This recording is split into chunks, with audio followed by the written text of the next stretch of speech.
अस्सलाम वालेकुम दोस्तों, आज मिडिल ईस्ट में जो कुछ हो रहा है, जो आप जुल्म और जबर देख रहे हैं, जो तबाही इसराइल ने वहाँ पे की है, क्या इसके पीछे ज़मीन का तनाज़े है या इसके पीछे कोई और प्लान है, कोई बड़ा मंसूबा है, कोई साजिश है या कोई पुरानी हिस्ट्री इसराइल की छुपी है। और कुछ एनालिस्ट का ये कहना है कि ये सिर्फ अपने आप को सेव कर रहे हैं, लेकिन कुछ लोगों का ये कहना है नजरिए के तहत ये चल रहे हैं जिसमें थर्ड टेम्पल का प्लान है और जिसमें इन्होंने एक ग्रेटर इजराइल बनाना है। आइए इन तमाम हकीकतों को आज जानने की कोशिश करते हैं कि असल इनका प्लान क्या है और ये क्या चाहते हैं।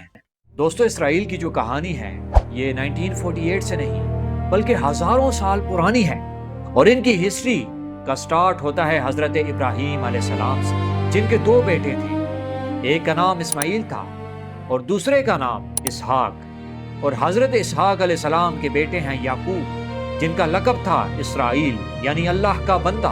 वहां से इनकी हिस्ट्री का आगाज होता है जो कि तकरीबन 3000 से 3500 साल पुरानी है। और फिर करते करते ये अपने अकीदे में बिगड़ते गए, इनकी किताब बदलती गई और फिर आज के यहूदी एक नई शक्ल में हमारे सामने आए और उनके अकीदे में है कि ये वो जमीन है जिस जमीन पे वो काबिज हैं, कि ये हमें हजरत इब्राहीम अलैहिस्सलाम ने अता की है और ये उनकी प्रॉमिस्ड लैंड है। और तकरीबन 2000 साल पहले रोमन एम्पायर ने इन्हें उस जमीन से निकाल दिया और यहीं से शुरू होता है एक लंबा सफर जिसे डायस्पोरा कहा जाता है। और ऐसे ये पूरी दुनिया में फैलते गए और फिर करते करते 19th सेंचुरी में इन पे जुल्म और जबर की इंतहा हो गई।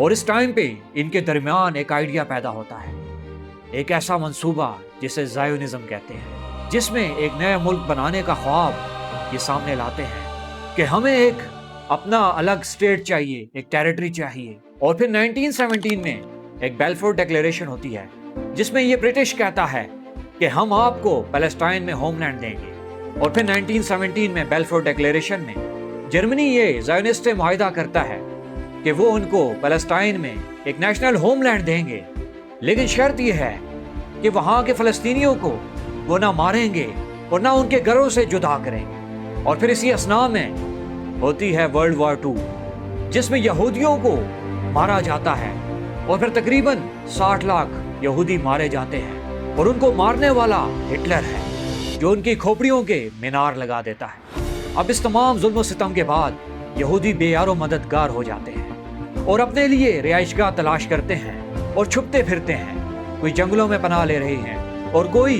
कश्तियों पे छुप रहे हैं। जब उन पे होने वाले जुल्म और जबर का दुनिया को पता चलता है तो फिर लोग उनकी हमायत में बोलते हैं और फिर बेलफोर डिक्लेरेशन में होने वाले फैसले पे अमल किया जाता है और यहूदियों को फलस्तीन में ज़मीन दी जाती है। लेकिन यहूदियों के चालों से तो आप आगाह हैं कि कैसे ये अंबिया के कातिल हैं, कैसे ये अपनी जुबान से फिरते हैं। ये वो लोग हैं जो फलस्तीनियों को मारते हैं, उनके घरों से अलग करते हैं और मुल्क बदर करने पे भी मजबूर कर देते हैं। इसका नतीजा ये निकलता है कि अपने ऊपर होने वाले जुल्म और सितम का वो मासूम लोगों से बदला लेते हैं। अब आप सोच रहे होंगे कि फलस्तीन ही क्यों उसकी डिमांड थी और क्यों बेलफोर डिक्लेरेशन में फलस्तीन में उनको जगह दी गई। याद रखें कि जैसे मुसलमानों की उन इलाकों के साथ एक मजहबी अकीदत है, ऐसे ही यहूदियों की भी है। और यहूदी ये कहते हैं कि वो हजरत इब्राहीम अलैहिस्सलाम, हजरत दाऊद अलैहिस्सलाम और हजरत सुलेमान अलैहिस्सलाम की सरजमी रह चुकी है, इसलिए ये हमें अता की गई है। और फिर आते हैं उस जंग की तरफ और उनके टर्निंग पॉइंट की तरफ कि जहाँ पे उन्हें ये कामयाबी मिलती है कि वो जुल्म और सितम की इंतहा कर देते हैं। कि उनकी होने वाली जंग 1967 की, जो कि उन्होंने अरब ममालिक के साथ की और उसमें वो कामयाब हो जाते हैं। और इन 6 दिनों की होने वाली जंग में इसराइल ने गजा पर, सिनाई पर, गोलान हाइट्स पर, सब पर कब्जा कर लेता है और उसका जो कब्जा है वो 3 गुना तक बढ़ जाता है। और फिर 7 जून को वो यरूशलेम पर और दीवार गिरिया पर भी कब्जा कर लेता है।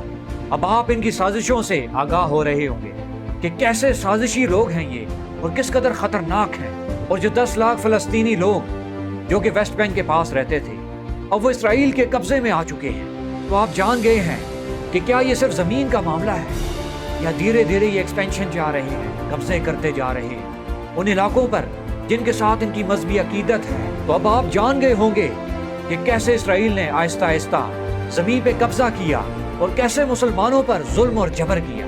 कि ग्रेटेस्ट इसराइल का प्लान ये वैसे नहीं है, बल्कि इसके पीछे इनकी पूरी साजिश मौजूद है।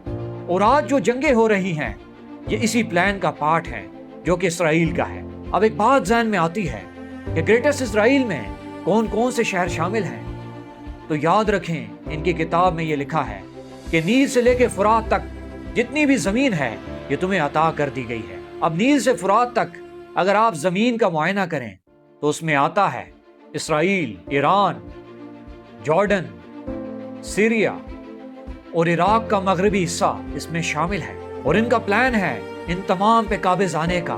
अब बात करते हैं सबसे सेंसिटिव टॉपिक पे, जिनके साथ मुसलमानों के अकीदे जुड़े हैं और हमारे दिल उनके साथ जुड़े हुए हैं। वह है यरूशलेम और मस्जिद अल अक्सा। ये मुसलमानों के लिए एक बहुत ही मुकद्दस जगह है और यहूदियों ने इस जगह के बारे में कुछ और ही सोच रखा है।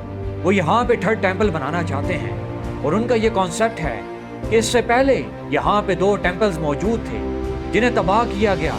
अब उस जगह पे वो एक तीसरा टेम्पल बनाना चाहते हैं और मस्जिद अल अक्सा को शहीद करना चाहते हैं। इसलिए आज वो जगह दुनिया में सेंसिटिव तरीन जगह बन चुकी है कि उस जगह से मुसलमानों की भी अकीदत है, यहूदियों की भी अकीदत है और ईसाई भी उस जगह से अकीदत रखते हैं, क्योंकि जो अहले किताब है उनकी किताबों में इस जगह की हुर्मत और अकीदत मौजूद है, क्योंकि ये वो जगह है जो अंबिया की सरजमीन रह चुकी है। इसलिए थोड़ी सी भी साजिश यहाँ पे दुनिया भर के मुसलमानों, यहूदियों और ईसाइयों को एक्टिव कर सकते हैं। तो दोस्तों, इन तमाम चीज़ों को जानने के बाद इसराइल के आप क्लेम्स को देखें। वो कहता है कि ये हमारी हिस्टोरिकल और रिलीजियस जगह है जिस जगह की हम सिक्योरिटी चाहते हैं। और दूसरी तरफ क्रिटिक्स ये कहते हैं कि ये एक्सपेंशन और कंट्रोल का प्लान हो सकता है कि सारी दुनिया पे वो काबिज आना चाहते हैं और उसको कंट्रोल करना चाहते हैं। तो सच क्या है, हम अब ये जान सकते हैं इनके मंसूबे किस कदर खतरनाक हैं और मुसलमान इनकी टारगेट लाइन पे हैं। इसलिए हम मुसलमानों को इकट्ठा होना होगा और इनकी साजिशों और इनके प्लान्स को समझना होगा कि कैसे ये मुसलमानों को तबाह करने की साजिशें करते हैं और कैसे ये ग्रेटेस्ट इजराइल बनाने का प्लान कर रहे हैं और थर्ड टेम्पल की तैयारियों में लगे हुए हैं। इस वीडियो के बारे में अपनी राय का इजहार कीजिएगा और बताइएगा कि आप इसके बारे में क्या जानते हैं और कैसे इस मामले को लेते हैं। अपनी राय से हमें ज़रूर आगाह कीजिएगा। वस्सलाम।